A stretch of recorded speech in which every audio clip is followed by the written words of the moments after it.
예, 성도 간에 정말 이 존경해야 됩니다. 이 교회 안에서도 정말 존경. 아마 오늘 이 말씀과 아마 굉장히 밀접된 말씀인 점 있습니다. 오늘은 주님께서 이 온유와 겸손에 대한 것을 말씀하셨어요. 그럼 왜 주님께서 이 온유와 겸손에 대해서 말씀했을까? 여기 온유라는 것은 우리 헬라어 원에 보면은 프라우스랍니다. 프라우스. 이 프라우스라는 뜻이 뭘까? 제일 먼저는 하나님 앞에서 우리 자신이 낮추는 것을 말합니다. 그리고 복종하는 것을 말합니다. 낮추면서 복종하는 그 태도를 바로 프라우스라고 하는 거예요. 그래서 우리는 믿음 있는 태도, 은혜 받은 태도를 보여야 된다는 말이죠. 그냥 일반 평신도일 때는 괜찮았는데 권사가 되고 안습사가 되고 장로가 되고 목사가 되니까 이 프라우스가 되지 못하는 사람들이 너무나 많습니다.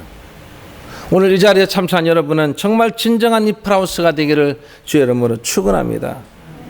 무엇을 하든 내가 하나님 앞에 직분을 맡았던 교회에서 어떤 상황이든 상관없이 우리는 자기를 낮추고 복종하는 것은 하나님 앞에서 해야 된다는 것입니다. 그래야만 우리는 이 프라우스가 되는 이 온유한 사람이 된다라고 했습니다. 그리고 이 사람에 대해서는 항상 이 프라우스는 항상 화평을 주고 부드러운 태도를 말하는 이 부드러운 선한 자세를 말하는 것입니다.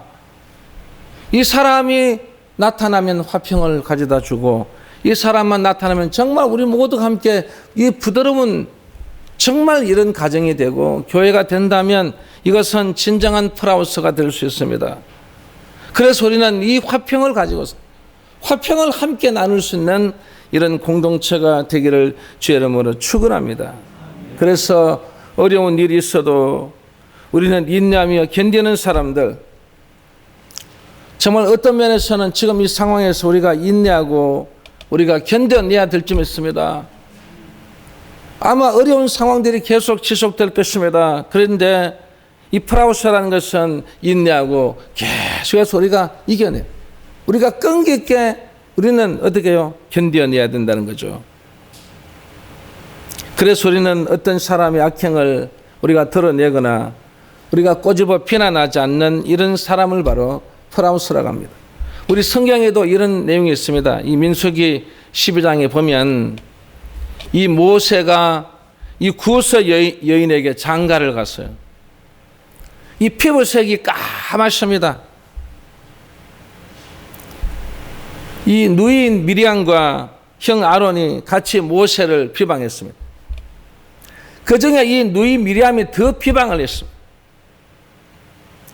세상에 여자가 없어서 하필이면 금둥이냐고. 이 미리암이 한마디로 말하면 이 모세에게 얼마나 공격을 했던지 하나님께서 이 미리암을 불렀습니다. 불러서 미리암아, 내 얼굴은 얼마나 예쁘냐? 네 얼굴 얼마나 예쁘냐 말이야.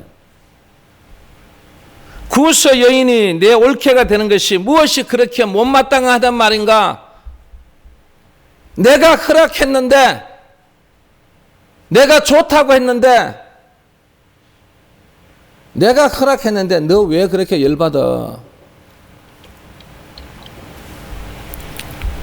이 얼굴이 검은 것이 문제가 될 수 있느냐 하는 거죠. 그게 하나님의 말씀이에요. 여러분, 얼굴 검은 거 아무 상관없습니다. 얼굴 희다고 해서 여러분 좋은 것 아니에요. 하나님께서 이 여인을 허락하셨으면 그냥 가만히 있으면 될 텐데 괜히 옆에서 열받아가지고 결국은 하나님께서 열받으시니까 하나님께서 뭐라고 하신다 하십니까? 그러면 네 얼굴은 더 희게 해주마. 그래 얼굴을 다 더 하얗게 해줄 테니까 그래서 이 미리암을 나병 환자로 만들어 버린 것입니다. 얼굴도 너무 하얗면 희면 좋을 것 같아도 좋지 않습니다, 여러분. 여러분 얼굴 검다고 여러분 한탄하지 마십시오. 나에게 주어진 이 얼굴, 지금 이 상태가 하나님께서 여러분 가장 기뻐하시고 좋아하시는 얼굴인데 왜 검다고 여러분 이렇게 결국은 하나님을 열받게 만드셨습니다. 사랑하는 성도 여러분, 온유한 자는 본능과 충동과 이 정욕을 이 하나님의 다스림에 따라서 억제하며 살아가는 삶을 말하는 것입니다. 그래서 이 온유한 자는 훈련된 인격을 말하는 것입니다. 그래서 힘이 잘 조절되어 있는 사람을 말하는 거예요. 힘이 잘 조절되어 있다는 사람은 훈련된 인격을 갖추고 있다는 말이에요. 군인이 훈련을 받은 그 상태를 말하는 것입니다.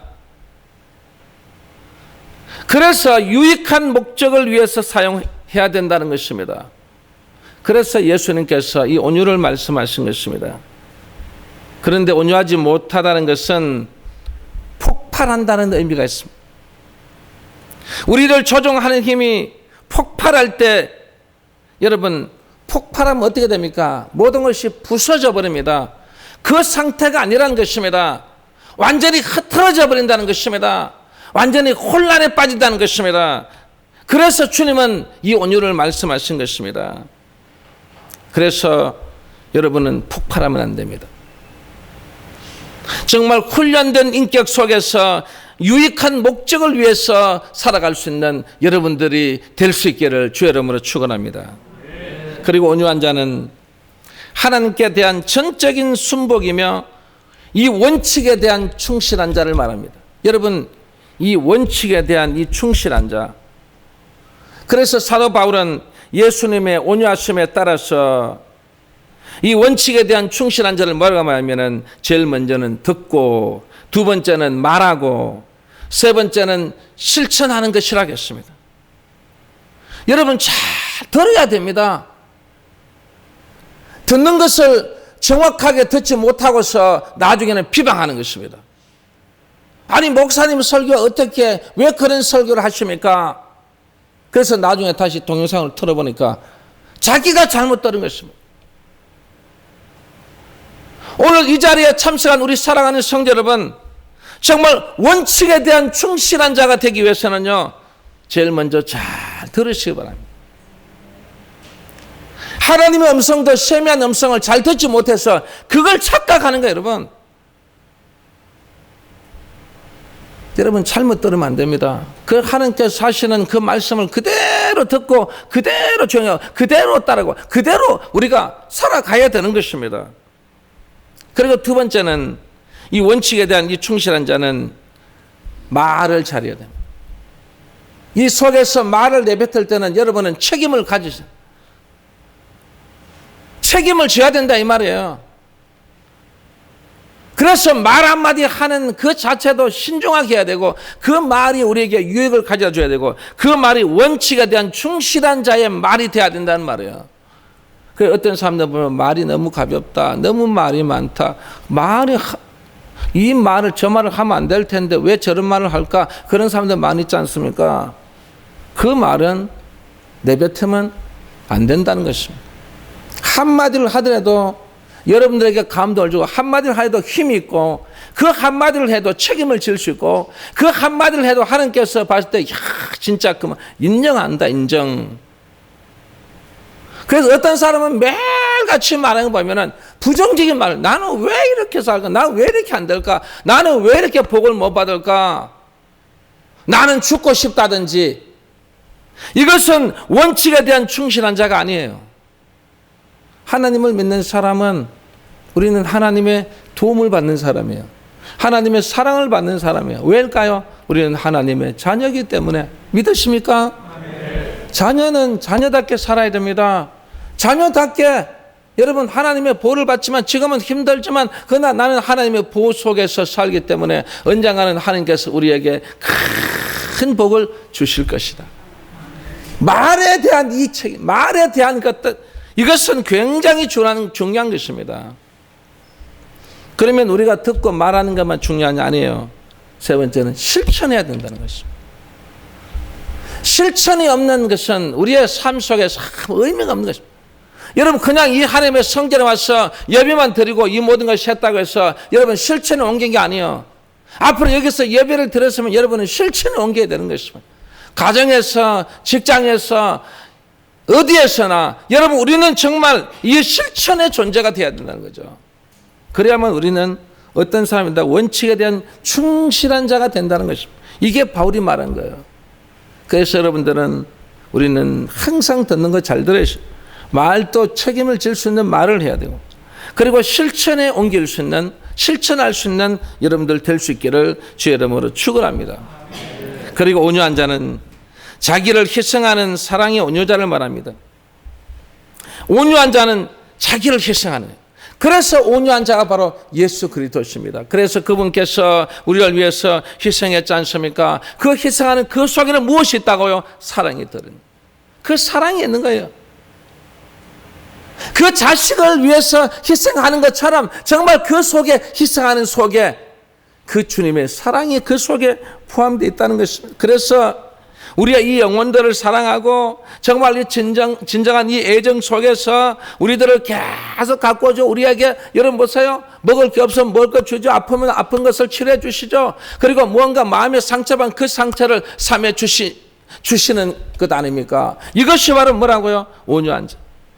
정말 이 온유한 자 이 모습으로 오늘 우리 모두가 함께 그렇게 살아갔으면 좋겠습니다. 그래서 너희가 우리의 사랑하는 자 됨이라고 했습니다. 우리의 사랑하는 자가 됩니다. 정말 오늘 이 자리에 참석한 여러분, 우리가 정말 어떠한 이 모든 자기를 희생을 했어도 정말 이 사랑의 온유자가 돼서 우리 모두가 함께 정말 기독교의 그 귀한 정신이 빛을 발할 수 있는 우리 모두가 될 수 있기를 주의 이름으로 축원합니다. 그리고 이 온유함이라는 것은 자발적인 자기 희생의 정신을 일깨워주는 것을 말합니다. 그래서 여기 희생은 바로 영혼을 구원하는 것입니다. 그래서 영혼을 구원하기 위해서 바울은 무엇을 내놨습니까? 목숨을 내놨습니다. 여러분은 무엇을 내놓기를 원하십니까? 여러분은 과연 이 바울은 목숨을 내놨는데 여러분은 무엇을 내놓기를 원하십니까? 여러분도 내놓아야 됩니다. 이 목숨을 안 내놓으면 다른 거라도 뭔가 내놓아야 됩니다. 뭘 위해서요? 영혼을 구원하기 위해서. 그래서 어떤 권사님은 목사님 저는요 이 바울은 목숨을 내는데 저는요 눈물을 내놨습니다. 왜요? 나는 내 남편을 구하기 위해서 매일같이 눈물을 흘려. 예, 그 권사님은 눈물을 흘려 매일같이 우리 남편 구원시켜줬어요. 제가 이 믿지 않는 이 가정에 시집 와서 이렇게 제가 이 고통을 겪고 있습니다. 아버지, 제 이 눈물을 받으시옵소서. 그래서 매일같이 우는 거예요, 여러분. 눈물 흘리면 그 남편 구원을 위해서. 그리고 나중에 여러분 그 눈물을 주님께서 거두어 주시고 그 남편이 주님께로 돌아오는 것입니다. 여러분도 내놓아야 됩니다. 여러분도 무엇인가 내놔야 됩니다. 여러분 시간을 내놓든 뭘 내놓든 여러분들 그거 내어놓고 여러분 자기 어떤 이 구원의 문제 여러분 가정에도 구원시켜야 될 사람들이 얼마나 많습니까? 그것도 하나의 뭐라고요? 온유함이 있어야 그 구원을 시킬 수 있다는 것입니다. 온유함이 있는 사람은요 그 영혼을 볼 때 긍휼히 여기는 거예요. 그 영혼을 사랑하게 되고 그 영혼을 막 그 영혼이 애처로워서 그래서 그 영혼에게 막 정성을 쏟아붓는 거예요. 왜? 구원시키기 위해서. 여러분도 그런 이 온유함이 오늘 여러분과 함께하기를 주의 이름으로 축원합니다. 자, 그러면 이제 이 겸손은 무엇이냐? 이 겸손은 헬라어로 에케노센이라고 합니다. 우리 이 영어로 말하면 이 셀프 컨트롤이라고 하죠. 이 자기 자신을 다스리는 것을 말하죠. 자, 그러면 이 에케노센은 제일 먼저는 무엇을 말하냐면 침착함을 의미하는 것입니다. 슬픔이 찾아와도 침착한 성. 어떤 불행이 다가와도 침착함. 이 에케노센이에요. 내가 괴로운 심정 속에 살아도 침착함이에요. 그러니까 내가 병이 들었다는 것을 알면서도 침착하게 대처하는 거예요. 내 생명에 위협이 찾아왔는데도 침착했습니다. 아주 침착한 거예요. 우리가 이 사사기 9장에 보면요, 이 세겜 사람들을 회유해서 70인의 형제를 다 죽였어. 그 중에 형제 중에 살아남은 사람이 바로 그 막내인 요담이 살아남았어. 이 아비멜렉이 자기의 그 형제 70명을 때려 죽이고 자기가 왕위에 올랐어요. 요담이 그 상황 속에서 그 형들 누나 모두가 다 죽었는데, 근데도요, 이 요담이 보세요, 아주 침착하게 이 에케노센이었습니다. 그리고 나서 그가 나무들을 비유하지 않습니까? 제일 먼저 비유한 나무가 바로 무슨 나무입니까? 바로 감람나무입니다. 나무와 같이 함께 대화를 나누는 거예요. 그래서 나무들이 뭐라고 말합니까? 감람나무여, 너는 우리의 왕이 되어달라고 합니다. 그때 감람나무가 뭐라고 말하는지 아십니까? 나의 기름은 하나님과 사람을 영원하게 하나니 내가 어찌 그것을 버리고 왕이 되리요 그랬습니다. 감람나무는 자기의 그 기름 짜는 것을 소중하게 여겨서 나는 왕과 바꾸지 않겠다는 것입니다. 왜일까요, 여러분? 바로 하나님과 사람에게 영화롭게 하기 위해서. 여러분, 하나님만 영화롭게 하면 안 됩니다.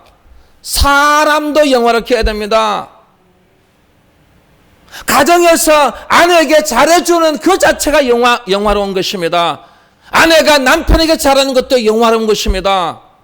하나님께만 영화롭게 하는 게 아니에요. 이 감람나무가 정확하게 알고 있는 거예요. 가정에서도, 직장에서도, 교회에서도, 어디에서도 나는 나의 이 기름이 하나님을 위해서, 사람을 위해서 나는 영화롭게 하는 게 내 목적이라는 것입니다. 그래서 나는 왕이 되고 싶은 마음이 없다는 말이에요. 그러니까 또 나무들이 이 무화과 나무에게 이르되 너는 와서 우리 위에 왕이 되어달라고 말합니다. 그때 무화과 나무가 이렇게 말합니다. 나의 단 것과 나의 아름다운 열매를 내가 어찌 버리고 가서 나무 위에 왕이 되겠느냐 이것입니다. 이 무화과 나무, 무화과 열매 여러분 보세요. 여러분 아름다워요? 저는 이 말씀을 준비하면서 무화과 나무 아무리 제가 찾아봐도 무화과 나무 열매가 아름답지가 않아요. 여러분 사과같이 빨간 사과 주렁주렁 달렸으면 진짜 아름다운 거, 그건 인정할 수 있어도 이 무화과 나무가 무슨 무화과 열매가 둥숭둥숭 있는 이 나무가 아주 보면 허접해요. 그런데 무슨 아름답다고 그래요, 여러분? 왜 그랬을까? 왜 자기가 왜 아름다게 했을까? 이 말은요, 여러분 이렇게 생각하시면 됩니다. 나는 예쁘지 않는데 내 자신 있어서 나는 내가 이 세상에서 가장 예쁘다. 내가 최고 예쁘다는 거예요. 저는 제가 이 설교하면서 생각해요. 내가 세계에서 제일 내가 멋있는 남자구나. 내가 제일 잘생겼구나. 여러분 이 세상에 60억 인구 이제 70억 대 가는데 이 중에서 여러분 저같이 생긴 사람 있습니까 없습니까? 있어요 없어요? 빨리 얘기하세요. TV에 나오는 사람 중에 저하고 같은 사람 있습니까? 없습니다. 전두환 전 대통령은 같은 사람, 좀 비슷한 사람이 있어도 저같이 생긴 사람 한 사람도 없어요. 그래 제가 제일 멋있고 제가 잘생긴 거 아닙니까? 저와 같은 똑같은 사람 없기 때문에 제가 1등이거든요. 그럼 여러분도 제일 예쁜 거예요. 우리 공원사님 제일 예쁩니다. 공원사님 같이 생기면 내가 아무리 조선 팔도 달아다녀도 공원사 생겨서 한 사람도 없을 때다. 그리고 공원사님이 제일 예쁘고 제일 최고인 거예요. 바로 무화과 나무가 그 말이에요. 내가 아름답지 못하지만 그러나 내가 가장 아름다운 사람이기 때문에 나는 많은 사람에게, 여러분 이 무화과 익은 거 열매를 먹어보세요. 달지 않아요? 먹으니까 너무 달다. 그때 사람이 기분이 얼마나 좋아요, 여러분. 나는 그래서 나는 이 단 것이 사람들이 좋아하고 기뻐하기 때문에 나는 왕이 될 수 없다는 것입니다. 나 이 아름다움을 지켜내고 나는 이 무화과 열매가 돼서 나는 이 무화과 나무로서의 나는 내 사명을 다하고 살겠다는 뜻입니다. 그러니까 또 왕을 안 한다고 하니까 또 누구에게 찾아가요? 이제 포도나무에게 찾아가요. 포도나무에게 왕이 되어달라고 하니까 이 포도나무가 이렇게 말합니다. 하나님과 사람을 기쁘게 하는 내 포도주를 내가 어찌 버리고 가서 왕이 되리요. 우리는 술을 못 마시니까 이 포도즙을 마시잖아요. 포도즙을 마실 때마다 기분이 좋아요. 그 포도즙의 그 맛이 내 입으로 향기가 나면서 또 넘기면 목이나 또 이 모든 몸 자체가 너무너무 한마디로 말하면 너무 기쁘거든요. 그 포도즙을 마시는 사람 치고 여러분 기쁘지 않는 사람이 어디 있겠습니까? 그래서 이 포도나무는 나는 하나님 앞에 이 포도주를 통해서 기뻐하는 거예요. 그 기뻐하는 그 즐거움, 그리고 사람이 이 포도즙을 먹고 너무너무 기뻐하고 즐거워하는 그 모습 때문에 나는 내 그 사명을 감당하기 위해서 나는 왕이 되고 싶지 않다는 것입니다. 그래서 할 수 없이 이 가시나무에게 찾아갔습니다. 찾아가서 왕이 되어달라고 하니까 이 가시나무가 이렇게 말합니다. 너희 위에 왕으로 삼겠다든 와서 내가 왕이 되면 반드시 내 그늘에서 피하고 내 그늘에서 휴식을 취해라. 그렇지 아니하면 이 레바논의 백향목을 살을 것이라 했습니다. 우리가 성경에 나온 이 백향목은 얼마나 소중한 존재인지 몰라요. 사람에게 가장 필요한 이 백향목을 어떻게 해요? 다 살라버리겠다. 다 완전히 불살라버리겠다는 것입니다. 여러분 이 가시나무 그늘에 가서 앉아있는 사람이 거기 있는 사람이 누가 있습니까 여러분? 가시나무의 밑에 가서 휴식을 취하는 사람이 어디 있습니까? 그리고 이 가시나무는 그 밑에 휴식을 취하지 않으면 다 죽이겠다는 거죠. 오늘 우리 사랑하는 성도 여러분, 정말 오늘 우리는 이 에케노센, 오늘 이 요담이 침착하게 대처함으로써 하나님은요 이 요담의 손을 들어주신 거예요. 아멘. 결국은 아비멜렉은 비참하게 처참하게 끝나지만 그러나 이 요담을 통해서 하나님께서 바로 세워주신 것을 볼 수 있습니다. 이게 바로 뭐라고요? 에케노센, 침착함을 나타냅니다. 사람은 침착해야 됩니다. 어떤 일이 있어도 침착해야 됩니다. 말 한마디 하는데도 침착성이 발휘, 무엇을 행동을 하는데도 침착해야 된다는 것을 보여준 것입니다. 그리고 에케노스는 두 번째 뜻은 종이 되어 섬기고자 하는 것을 말합니다. 종이 되어 섬기는 것을 에케노스입니다. 그래서 겸손한 영성의 핵심은 바로 어떤 정신이냐면 종의 정신. 그래서 우리 성경에 보면 종에 대한 얘기를 많이, 이 둘러서라는 종에 대한 얘기를 많이 했어요. 그래 우리는 초라하게 보이잖아요. 막 연약하게 보이잖아요. 막 쉽게 넘어질 것 같이 보이죠. 그런데 여러분 넘어지지 않습니다. 나중에 보면 그 속에 강력한 힘이 있다는 말이에요. 그 속에 무엇이 있기 때문에 에케노선이라는 정말 이 종의 정신이 있기 때문에 넘어지지 않는 것입니다. 그래서 우리는 정말 이 에케노선, 우리는 종의 정신으로 살아가셔야 됩니다. 목사가 돼도 종의 정신. 그래서 목사가 종의 정신을 가지면 뭐든지 교인들에게 먼저 솔선수범하는 거예요. 시키는 게 아니고 먼저 주의 종이 다 하는 거예요. 그렇게 함으로써 성도들이 따라오게 하는 것입니다. 장로님도 권사님, 안수사 마찬가지예요. 지시를 내는 게 아니라 내가 먼저 종의 정신으로 할 때 따라올 때, 그때 바로 이 에케노센이 될 줄 믿습니다. 그리고 이 에케노센은 세 번째는 모든 덕행의 기초가 된다라고 했습니다. 이 덕행의 기초 속에는 항상 우리의 마음의 평화를 가져다 줍니다. 이 덕행의 기초가 없으면요 우리 마음의 평화를 가져야 못합니다. 여러분들 마음의 평화가 없는 사람은 바로 이 덕행의 기초입니다. 덕행하지 못하기 때문인 것입니다. 그러니까 인내심도 없어지고 그리고 이기심 속에서 살아갈 수밖에 없다는 것입니다. 그래서 여러분은 이 에케네손, 이 모든 덕행의 기초가 되기를 바랍니다. 그래서 마음의 평화를 가져다 주고, 그리고 인내심을 길러서 정말 인내하면서 살아가고, 이기심이 벗어나고, 그리고 지혜롭게 살아가는 귀한 우리의 믿음의 자녀들, 그 자녀가 바로 에케네손입니다. 그리고 이 에케네손은 네 번째는 사람들이 하나 되는 원리. 두 사람인데 하나예요. 세 사람인데 하나예요. 10명인데 하나예요. 100명인데 하나예요. 하나같이 움직인다 이 말이에요, 여러분. 그런데 에케네손이 아니면 10명의 소리가 다 나오는 거예요. 그러면 얼마나 시끌벅적하겠어요. 10명은 시끌벅적한데 100명의 소리를 내면 얼마나 시끌벅적하겠습니까? 그건 가정이 안 돼요. 가정에도 에케네손이 되려면 여러분 한 가정에 6명이면 이 공동체가 하나가 돼야 돼요.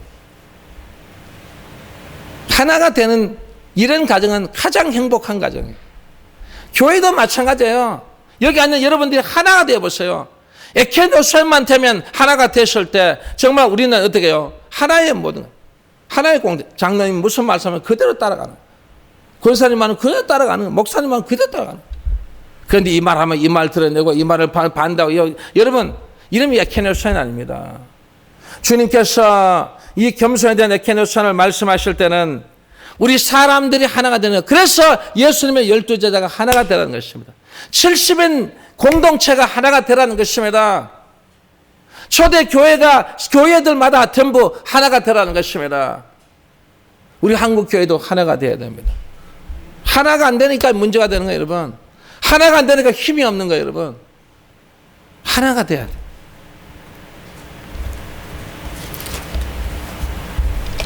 자, 그래서 이 에케네손은 또 하나 있습니다. 뭐냐면 이 백혈구를 증가시켜주는 것을 말합니다. 그러면 이 백혈구가 뭐냐 이거죠. 이건 좋은 에너지를 말하는 것입니다. 그런데 교만은 암세포처럼 건강한 사고와 하나님을 경외하는 마음을 잡아먹고 백혈구인 좋은 에너지를 파괴하고 하나님을 차단시켜서 결국 나중에 어떻게 됩니까? 사망에 이르게 한다는 것입니다. 여러분, 암세포는 사망을 이르게 하는 것이기 때문에 이것은 백혈구가 될 수 없습니다. 그래서 여러분들은 좋은 에너지를 만드는 이 백혈구와 같은 이 에케네손, 겸손이야말로 이 백혈구를 계속해서 증가시켜서 우리가 살아가는데, 우리가 신앙생활 하는데, 우리가 앞으로 갈 이 귀한 여정 속에서 정말 계속해서 좋은 에너지를 계속해서 증가시켜 줌으로써 그 에너지를 받아서 살아갈 수 있는 우리의 믿음의 공동체가 되라는 것입니다. 자, 그러면 이제 이 온유와 겸손에 대한 하나하나를 제가 말씀을 드렸습니다. 이제는 이 온유와 겸손을 주님께서 뭐라고 말씀합니까? 하나로 합치라는 것입니다. 온유만 있어도 안 되고 겸손만 있어도 안 되고 온유 플러스 겸손, 이 두 가지를 가지고 살아라는 것입니다. 그래서 온유와 겸손의 사람이 되라는 말이죠. 그냥 온유의 사람만 되라고 하지 않으시고 겸손의 사람으로만 살라고 하지 않으시고 온유와 겸손의 사람으로 살라는 것입니다. 그러면 왜 온유와 겸손의 사람으로 살아라고 했을까? 그 이유는 바로 몇 가지 있습니다. 첫 번째는 한번 따릅시다. 마음의 기쁨을 얻습니다. 뭘 얻기 위해서요? 마음의 기쁨을 얻기 위해서 우리는 무엇을요? 온유와 겸손의 사람이 되라는 말이에요. 그래서 마태복음 5장 39절에서 41절 말씀에 온유와 겸손한 삶에 대해서 정말 주님께서 정확하게 말씀하신 거예요. 원수 오른팔을 딱 때려요, 여러분. 그럼 여러분도 어떻게 해요? 예? 여러분 원수가 오른팔 딱 때리는데 제가 가만히 있겠어요? 저도 오른팔 때려버리지. 예? 갖다 발라버리는 거예요, 여러분. 막. 근데 문제는 뭐냐면 온유와 겸손이 없을 때는 그런 거예요. 근데 이 온유와 겸손을 딱 가지고 있는 사람은요, 오른팔을 딱 치면 어떻게 왼팔도 제 속옷을 막 가져가요, 여러분. 여러분 여기서 여러분이 참 이 속옷이라는 것을 보면 우리는 지금 여기서 보면요. 이 속옷이라는 게 여러분 우리의 수치잖아요. 그죠? 속옷을 누가 잘 보여줍니까? 우리의 정서적으로 이게 안 맞지 않아요. 그런데 이 팔레스타인 이 이스라엘 사람들은 우리처럼 이런 속옷이 아니에요. 속옷이 그냥 어떻게 해요? 천으로 돼 있어요. 그러니까 지금 하면 속옷이라고 해서 마지막 안에 있는